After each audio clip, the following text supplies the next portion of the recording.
Les fondements philosophiques, je vais passer rapidement parce qu'on les a déjà vus, vous les connaissez, c'est la Genèse avec les interprétations de Saint-Augustin, Descartes, l'animal mécanique, nous avons vu tout ça. Mais ce que je voudrais revenir par contre, ça a permis le développement de préjugés, notamment chez les philosophes. Je vous donne l'exemple de Pufendorf, donc du droit de la nature et des gens, qui dit des animaux sauvages qu'ils se battent souvent sauvagement pour ce qui est disponible pour tous, et aucun sens de la propriété ne les empêche pas de saisir de ce que les autres ont entreposé pour leur propre usage. On voit le préjugé, je vous ai mis à côté la photo d'un lycaon, donc un chien sauvage africain. Forcément, je ne peux pas reprocher à Pufendorf de ne pas connaître la biologie et l'écologie des lycaons. Si je pouvais, je le renverrais vers les études de Krill à ce sujet. Mais le lycaon est un animal profondément altruiste qui non seulement donne la priorité à ses petits sur les carcasses une fois que la proie a été abattue, mais va rapporter et régurgiter de la nourriture à ses congénères qui ont attendu les chasseurs au terrier.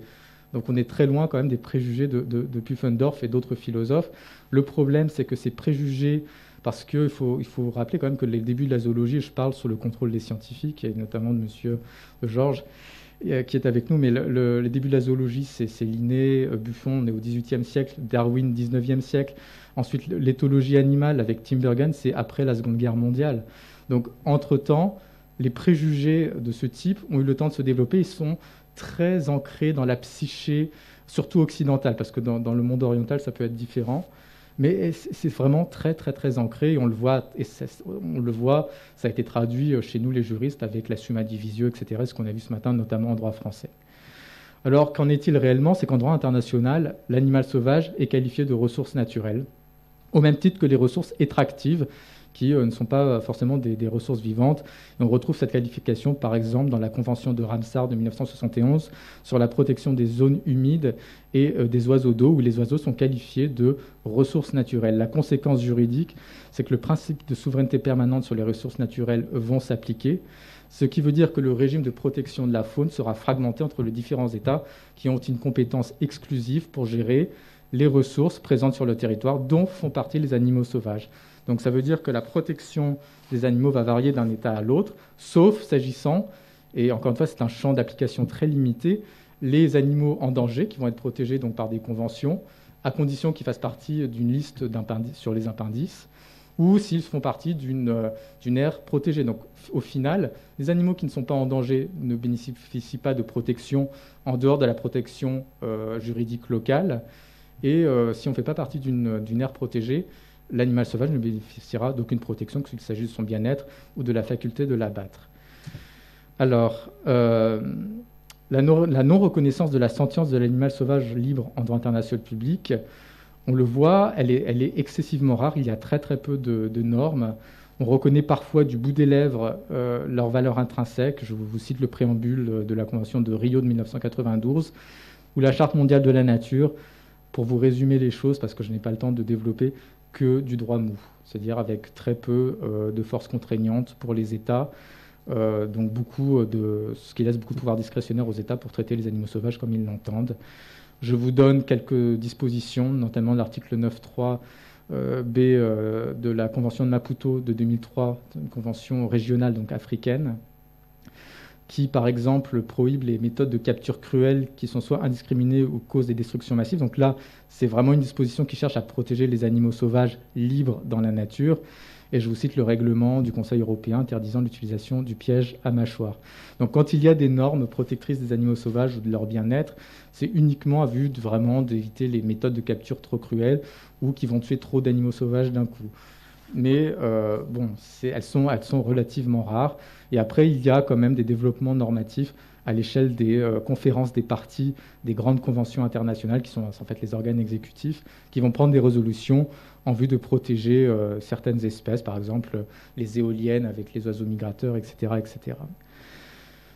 Les inconvénients qui découlent de la qualification de ressource naturelle, déjà, c'est la négation du caractère sentient, puisque si un animal n'est qu'une ressource, on ne reconnaît pas que c'est un être vivant, qu'on n'ait pas sa capacité à souffrir. Sa mort devient triviale. On le voit avec, par exemple, la chasse au trophée. qui est permise par la CITES, qui considère que c'est une solution pour la conservation des espèces sauvages, ou ce qu'on appelle la canned hunting. Alors en français, je pense que ce sera la chasse en boîte, qui est cette méthode que même les chasseurs trouvent barbare, où il s'agit de tuer un animal alors qu'il est enfermé dans une cage ou dans un enclos. Et ensuite, on va prélever son trophée. Ça existe notamment en Afrique du Sud avec les lions, aux États-Unis pour toutes les espèces qui sont même importées d'Afrique, d'Asie, pour être tuées de cette façon abominable.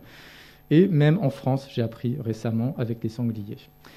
Donc tout ça va à l'encontre des théories darwiniennes. On a vu Darwin avec sa théorie de la continuité de l'évolution, qui ont été confirmées par l'éthologie et la zoologie.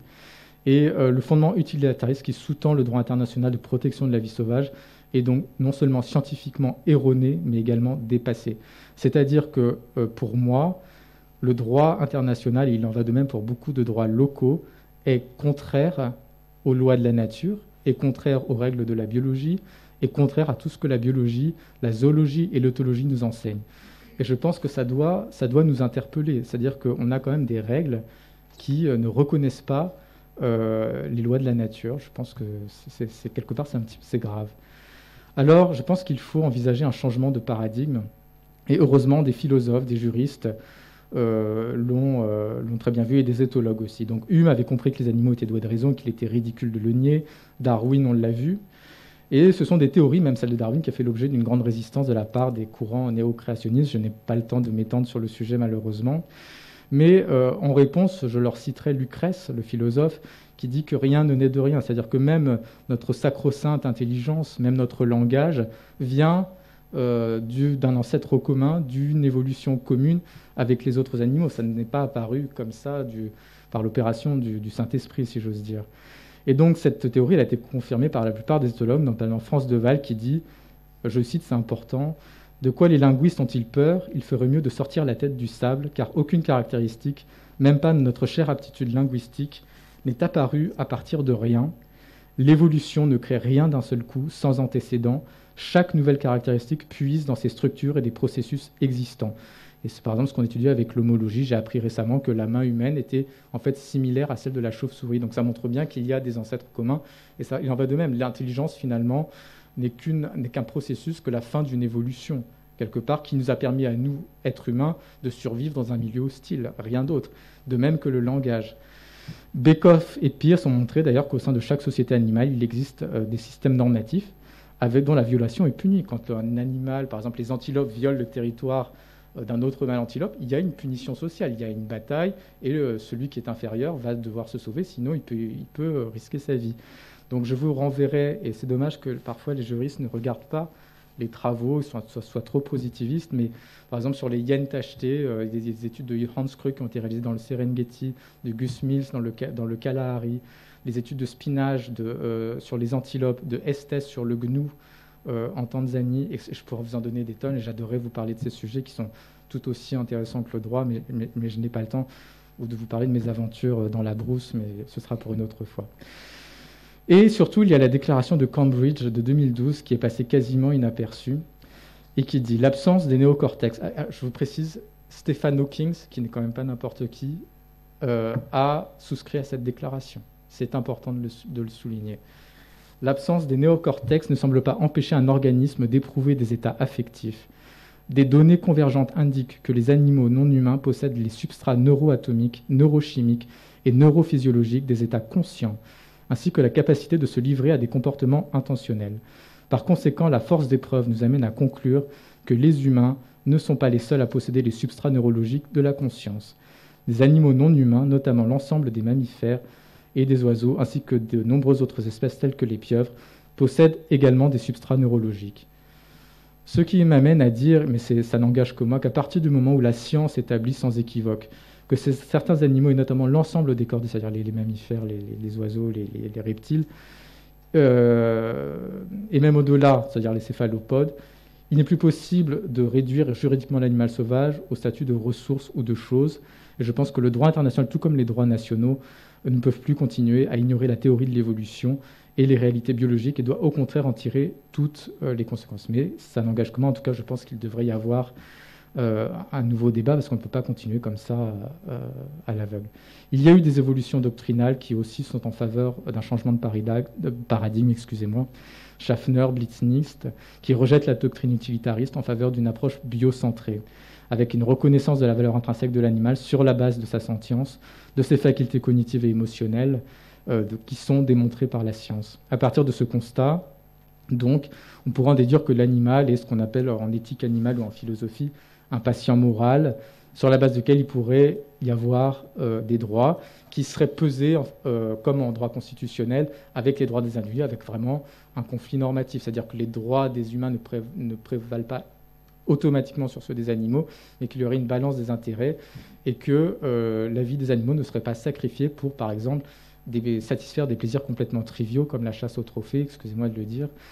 Autant on peut entendre qu'on puisse satisfaire des besoins primaires de survie, c'est quelque chose qu'on peut entendre, mais tuer des animaux juste pour leur prendre la tête, est-ce que vous ne croyez pas que si on fait une balance des intérêts, satisfaire le plaisir d'une minorité de richissimes citoyens du monde doivent prévaloir sur la vie d'un animal qui va se retrouver sur un mur? Je ne sais pas, je pose la question, mais moi ça me charge. Donc, nécessité d'effectuer un test de proportionnalité, comme l'indique par exemple Blitznist. Donc il ne sera plus possible de tuer les animaux sauvages ou de les exploiter de manière arbitraire ou pour des raisons, c'est-à-dire pour satisfaire des besoins secondaires que moi j'appelle des raisons triviales, comme par exemple satisfaire les besoins de la mode, etc. etc. Vous avez une autre théorie qui s'appelle Earth Jurisprudence, élaborée par Thomas Berry, basée sur l'écocentrisme, basée sur la théorie de l'évolution et qui dit en fait que nous avons des origines communes, les hommes, les animaux, que nous faisons tous partie en fait de la même communauté biologique et qu'en dehors de ça, les droits des humains ne doivent pas prévaloir sur les droits des autres êtres vivants, puisqu'on fait tous partie de la même communauté, on est tous finalement à égalité. Et donc on doit arriver à trouver une balance entre les intérêts des uns et des autres, parce que l'humanité finalement fait partie intégrante de la biosphère, des écosystèmes, etc. Et donc, encore une fois, comme la théorie précédente, cela remet en cause l'anthropocentrisme. Et il y a toujours derrière, il y a cette idée que les intérêts de l'espèce humaine ne prévalent pas sur celles des animaux, que l'homme, finalement, n'est pas au centre de tout. Finalement, c'est une espèce parmi d'autres. Alors, je sais que ça choque beaucoup de gens, beaucoup de philosophes surtout, mais il y a quand même, encore une fois, ça s'appuie sur des réalités biologiques. Quand vous offrez un livre de taxonomie, vous trouverez une page, il y a marqué Homo sapiens sapiens, et c'est publié par l'université Johns Hopkins. Et juste derrière, il y a les lagomorphes, c'est-à-dire les lapins et les lièvres. Et juste avant, il y a les autres primates. Voilà, on est au milieu de tout ça. Donc, les avantages, c'est qu'au-delà de la dimension éthique de cette approche biocentrée, eh bien, ça permet aussi de protéger plus d'espèces animales parce que finalement, c'est chaque animal qui a des droits. Et donc, peu importe qu'il soit inscrit sur une liste d'animaux en danger, peu importe qu'il soit au sein d'une aire protégée ou non, il sera protégé parce que chaque animal, dans son individualité, aurait des droits, évidemment, qu'il pourrait actionner par l'intermédiaire de l'homme. Alors, évidemment, ce n'est pas toujours bien reçu, surtout dans les milieux occidentaux. Mais ça a eu des échos dans les jurisprudences nationales. Et je voudrais vous citer cette jurisprudence de la Cour suprême de l'Inde de 2012 relative à la protection des buffles sauvages d'Asie. Les lois sont œuvres humaines. Il y a donc un risque qu'elles soient biaisées en faveur de l'humanité. Les droits des animaux sont le plus souvent d'importance secondaire, mais dans l'univers, l'homme et l'animal ont une place équivalente. C'est la Cour suprême de l'Inde, quand même la plus grande démocratie du monde. Dans une décision tout aussi remarquable relative à la protection du lion d'Asie, oui, il y a des lions en Asie, dans la forêt du Gir. J'adorerais vous en parler, mais je ne peux pas. Nous sommes impliqués dans la sauvegarde de cette espèce en danger, car cette espèce a le droit de vivre sur cette planète comme les êtres humains. Donc plus loin, la Cour suprême critique l'anthropocentrisme. L'écocentrisme se centre sur la nature, dont les humains font partie, et les non-humains ont une valeur intrinsèque. En d'autres termes, les intérêts humains ne prévalent pas automatiquement, et les humains ont des obligations envers les non-humains, indépendamment des intérêts de l'espèce humaine. Cour suprême de l'Inde, vous retrouvez des idées similaires dans les constitutions de pays sud-américains comme le Costa Rica et l'Équateur, etc. Il y a également des échos dans les lois nationales, donc, je vous dis, donc 51 de la Constitution indienne, avec tout citoyen a un devoir de protection de l'environnement naturel, qui inclut la faune et d'avoir de la compassion pour toute créature vivante. La loi costaricienne également, très importante, c'est vraiment novatrice, mais je n'ai pas le temps de vous en parler en détail. Et la loi lettonne qui dispose que l'humanité a une obligation éthique de s'assurer du bien-être et de la protection de toutes les espèces animales, car chaque individu en lui-même a de la valeur, un être humain a une obligation morale d'honorer chaque créature, de traiter les animaux avec une compréhension soutenue et de les protéger. Sans une raison valable, personne n'est autorisé à tuer un animal, de lui causer une souffrance ou de le blesser. Je voudrais attirer votre attention sur le fait que la loi Letton ne distingue pas entre d'un côté le bien-être animal et le fait d'abattre un animal. Ça fait partie de la même problématique. Il n'y a pas cette distinction complètement arbitraire, et que moi je trouve superficielle, entre d'un côté le bien-être et la question de fait d'abattre un animal. Tout est lié. Alors, est-ce qu'on a pour autant un début de changement de paradigme en droit international? On a un frémissement avec cette affaire de l'OMC de produits dérivés du phoque, dans lequel l'organe d'appel de l'OMC avait jugé que le bien-être animal pouvait être un motif légitime de dérogation aux règles de l'OMC, au motif de protection de la moralité publique prévue par l'article 20A du GATT. Le groupe spécial de l'OMC a même été plus loin, déclarant que le bien-être des animaux était une question mondialement reconnue. Donc on a un début de quelque chose, et on a eu aussi la contribution importante de la CEDH dans l'affaire Friend, Countryside Alliance and Others, the United Kingdom, qui dit que la Cour avait estimé que la prohibition de la chasse et de l'abattage sportif d'animaux dont le législateur estime qu'elle cause de la souffrance et d'être moralement et éthiquement répréhensible était légitime. C'est aussi une avancée importante et ça concernait surtout la chasse à courre au renard. Ma conclusion, c'est que la philosophie utilitariste basée sur une vision, je suis désolé de le dire, mais qui me semble obsolète et réductrice de l'animal, continue malheureusement de fonder le droit international.